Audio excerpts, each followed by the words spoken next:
Germs, good morning. Thanks God, it's Friday. Maraming salamat. At patapos na naman yung ating linggo. Ngayong araw ay October 20. Patapos na ang linggo, patapos na naman din ang ating buwan. Malapit na mag-November. Malapit na naman ang araw ng mga patay. Marami tayong ginawang renovation sa shop mo nitong mga nakarang araw. Kasi wala kailangan nang ayusin yung mga display natin. Kailangan nang i-tidy ulit kasi dumadami na yung paninda. Parang nagmumukhang sumisikip na yung shop. Although masikip talaga yung shop natin.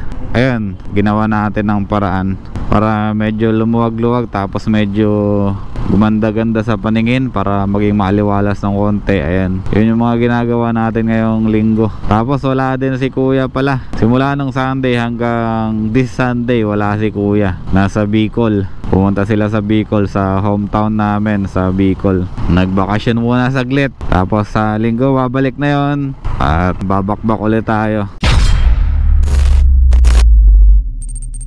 For today's video, wala naman tayo masyadong gagawin. Wala naman tayo masyadong topic na may bibigay sa inyo. Pero since nabanggit ko nga sa inyo kanina na pumunta sa malayo si kuya, pumunta ng Bicol, nagkotse sila, nag 4-wheel sila. Yung pickup ni kuya dala niya, tapos nakasakay yung CBR, tapos yung isang ADB sinakay nila sa likod. Ngayon ang pag-uusapan natin ngayon ay yung pag-maintenance or yung pagpapa-check up ng motor before tayo magsagawa ng long ride, or before tayo mag-ride sa malayo, or before tayo mag-long ride, before natin isabak yung motor natin sa mahabang biyahe. Hindi ko na maalala kung anong episode tayo. Bago tayo pumunta sa topic natin ngayong umaga, gusto ko lang muna pasalamatan ulit yung mga masusugid nating subscriber sa ating YouTube channel, tapos yung ating mga followers sa Facebook.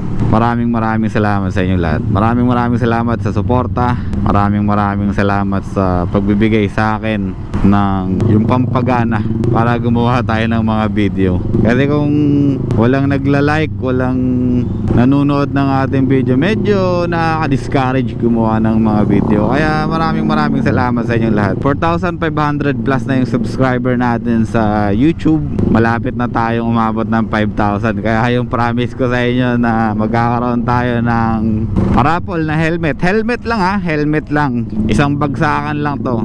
5,000 subscriber, paparapol tayong helmet. Sa 10,000 siguro baka magparapol ulit tayo ng helmet. Hindi natin masasabi ng tapos yan, pero mataas yung chance na makapagparapol tayo sa 5,000 natin tsaka sa 10,000. Kasi siyempre pasasalamat ko na yun sa suporta na binibigay niya sa akin sa araw-araw na panonood ninyo, araw-araw na pakikinig ninyo sa mga payo ni Kuya Germs, tsaka sa ibang mga repair natin sa shop. Maraming salamat. So anyway, welcome dito sa episode 8 ng mga payo ni Kuya Germs. So ayan, nabanggit ko sa inyo kanina na nag long drive si kuya. Dala-dala niya yung CBR tsaka yung ADB 150, nakasakay sa pickup. Long drive, tapos ride sa probinsya namin sa isla. Itatawid yun ng dagat, isasakay sa maliit na roro. Pero sa mga rider na kagaya ko na nagra-ride talaga sa malayo, for example yung biyahe namin sa Bigan, yung biyahe namin sa Sagada, yung biyahe namin ng Quezon, basta yung mga malalayong biyahe namin. Ngayon, ang topic natin kasi ngayon ay yung preparation natin before tayo sumabak sa mga ganong rides, mga long drive, long ride, mga ganyan. Kailangan natin yung gawin kasi napaka-importante ng ating maintenance, no? Before tayo mag long ride, before tayo mag long drive. Kung gamit man natin ay 4-wheel, kung gamit man natin ay 2 wheels. So ganito, straight to the topic na tayo kasi sobrang ikli lang ng ating biyahe ngayong umaga. Marami rin kasing marami kasing nagkakamali din dito. Hindi naman totally mali. Yung proseso kasi, marami kasing nami-misunderstood yung gantong bagay. For example, bukas may ride tayo sa Sagada. So napakahabang biyahe nun. Napakahirap ng biyahe ng Sagada kung nakamotor tayo kasi ahon, madalas ang kalsada, madalas ang ambon, madalas ang lumot sa kalsada. Madaming struggle sa pagbiyahe sa Sagada. Ahon, ano pa ba mga na-experience namin sa Sagada ride namin? Marami tayong challenges na kakaharapin sa kalsada sa tuwing babiyahe tayo, especially sa papuntang Sagada. Ngayon, example lang, bukas babiyahe tayo ng Sagada. Tapos ang gagawin natin, magpapa-maintenance tayo ngayong araw, diba?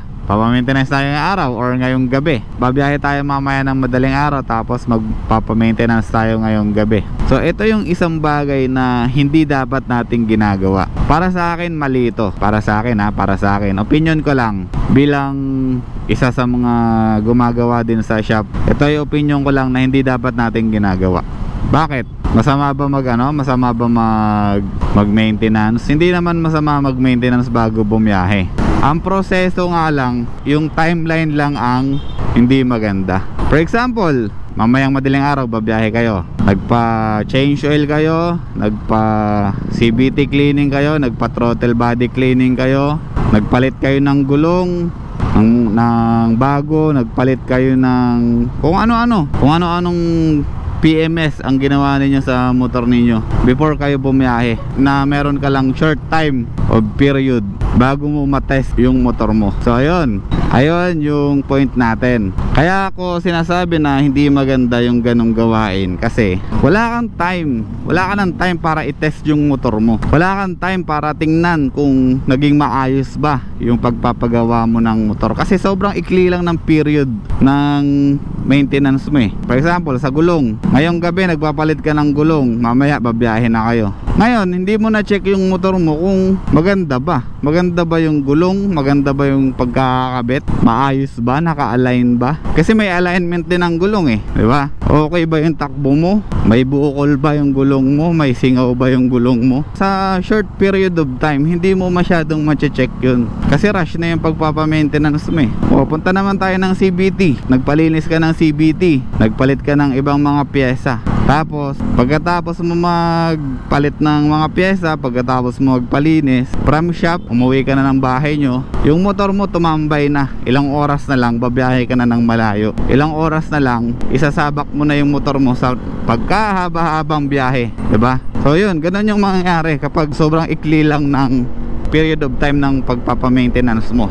For example, sa CVT, maikli lang yung biniyahe mo from shop hanggang doon sa bahay mo, tapos hindi mo na check or hindi mo na test yung motor mo kung maayos ba yung takbo ng CVT, maganda ba yung pyesa na pinalit mo, okay ba yung pagkakahigpit ng mga tornilyo, na ilagay ba lahat ng pyesa na dapat ilagay, paano kung maluwag yung tornilyo, paano kung may kulang yung pyesa sa CVT, paano kung may mga hindi na ilagay, paano kung may mga defect yung ating CVT nung pinalitan natin, tapos paano kung may mga defect yung mga nilagay natin na pyesa, paano kung hindi smooth yung takbo ng ating motor. Sa langis naman, nagpa-change oil tayo ngayon, tapos syempre nagmamadali tayo sa pagpapa-maintain natin ng motor. Yung pala may leak pala yung drain plug nya, tapos hindi na isara ng maayos. Mga ganong bagay sa pagpapa-maintenance yung ginagawa natin before tayo mag-ride. Pero tama naman yun, tama yun. Kaya lang ang sinasabi ko dito is yung span ng pagpapa-maintenance mo before ka mag-ride. So itong may papayo ko sa inyo, kasi ito ay napaka-importante. Kung babiyahe kayo ng malayo, kung babiyahe kayo ng malayong lugar, kung babiyahe kayo dun sa lugar na mahirap akyatin, mahirap motorin, magpa-maintenance kayo ng motor nyo ahead of time, at least 5 days ahead or kahit 3 days ahead.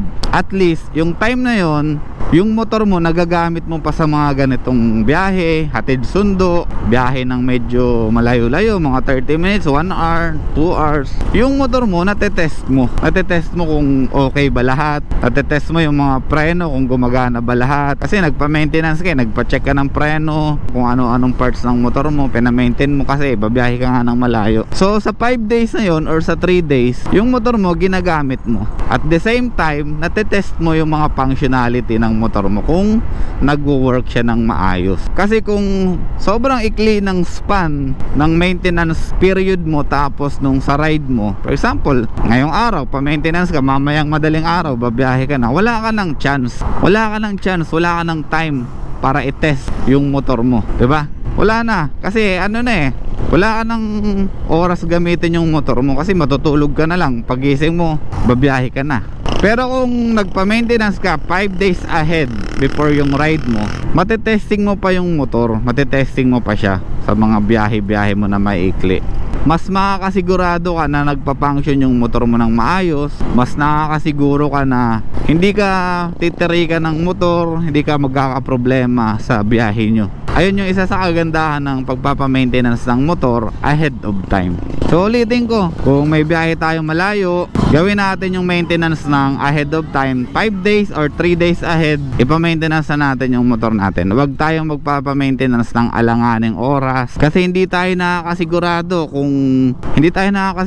lagi kung okay ba yung pagkakagawa ng motor natin. Kahit sabihin na natin tropa, kakilala natin yung gumagawa ng motor natin, minsan may sumasablay talaga dyan. Maniwala kayo sa akin, may mga sumasablay sa pag-maintain ng motor. Kahit sabihin nyo ng matagal nang gumagawa yan, eksperto na yan, hindi totoo yun. May sumasablay sa motor sa pag-maintain yan. Kaya importante, kung gusto nyo ng safe, walang abala yung biyahe ninyo, yun ang gawin ninyo. Kasi napakagandang idea yung ganun, magpapa-maintenance ka ahead of time. Palinis, pa-check ng preno, palinis ng caliper, palinis ng CVT, papalit ng langis, lahat ng klase ng maintenance na gusto mong gawin mo yun ahead of time, 5 days or 3 days ahead. Sisiguraduhin ko sa'yo 100% magiging maganda ang biyahe mo. Kasi yun ang ginagawa namin sa shop, yun ang ina-apply namin kung kami ay nagra-ride sa malayo. So ayun lang, maraming salamat. Jeff Rocks out.